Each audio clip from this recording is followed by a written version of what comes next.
साधनेचा जो आविर्भाव आहे की प्रत्येक कृतीच्या अंती, प्रत्येक नामाच्या अंती, प्रत्येक ओवीच्या अंती श्री दत्त नाम घ्या. एक काळ अशी येईल की ओवी बदलते, तुमचं कृती बदलते, तुमचं मंत्र बदलतो, पण नाम कधी बदलत नाही.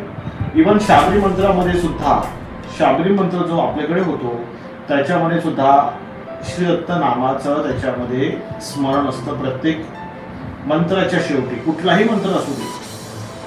सांगण्याचा माझा अभिप्राय आहे की जे जे कृती करतात दिवसभरामध्ये त्याच्या अंती श्री दत्त लावणं आपल्यासाठी परम हितकारी आहे. कारण त्याचा जो एकंदर जो प्रभाव आहे तो आपल्या दैनंदिन जीवनावर पडतो, आपल्या मनोवृत्तीवर पडतो, आपल्या योगक्षेमावर पडतो, आपल्या कर्म प्रारब्धावर पडतो, आपल्या भाग्यावर पडतो, आपल्या सभोवताली असलेल्या लोकांवर पडतो. मग आतापर्यंत हा जर प्रभाव सर्वांगीण आहे, प्रत्येक ओवीच्या अंती, प्रत्येक कृतीच्या अंती, प्रत्येक नामाच्या अंती, किंवा तुम्ही श्री स्वामी समर्थ श्री दत्त बोलत तरी चालणार आहे, तुम्ही ओम नमः शिवाय श्री दत्त बोलत तरी चालणार आहे. शेवटी श्री दत्तामध्ये सगळं आलं, ओम काळा वै नमः बोललं तरी चालणार आहे, ओम नमस्ते महाकाले श्री दत्त बोललं तरी चालणार आहे. पण सांगण्याचा माझा अभिप्राय आहे की दत्त महाराजांच्या चरणी दशमा विद्या आहे, दत्त महाराजांच्या चरणी कुंडलिनी, महाकुंडलिनी, कुलकुंडलिनी आहे, दत्त महाराजांच्या चरणी ब्रह्मा विष्णू महेश आहे. मग अशा ठिकाणी सगळ्या देवतांचा जर वास आहे, सगळ्या दानवांचा, सगळ्या मानवी जातीचा जर वास आहे, तर त्या श्री दत्त नामाला प्रत्येक क्षणी आपल्याला अंती जोडणं योग्य आहे. कुठलाही देव सुटलेला नाहीये त्याच्यामध्ये.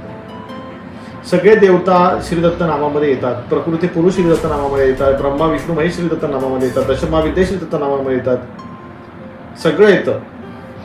प्रत्येक कृती, ओवी, नाम, मंत्रच्या अंती जर नाम लावलं नामाने तुम्हाला सगळी सिद्धावस्था प्राप्त आहे. तुम्हाला माहिती आहे जे जे होतं ते सद्गुरु कृपे होतं, महाराजांच्या कृपेने होतं. नवनाथांनी सुद्धा सांगितलेलं आहे की आम्ही काही करत नाही, जे करतात ते सगळं महाराज करतात, आम्ही फक्त उभे राहतो. तुमचा अंत हा नामातच. प्रत्येक ओवीच्या अंती, कृतीच्या अंती, क्षणाच्या अंती, मंत्राच्या अंती, नामाच्या अंती नाम घेत असाल तर तुमचा अंत हा नामातच होणार. आणि नाम हे परम गतीचं कारक आहे.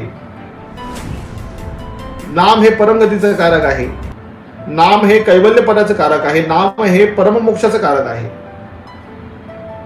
नावाच्या स्मरणाने अशा पद्धतीने परमेश्वराला यावंच लागतं.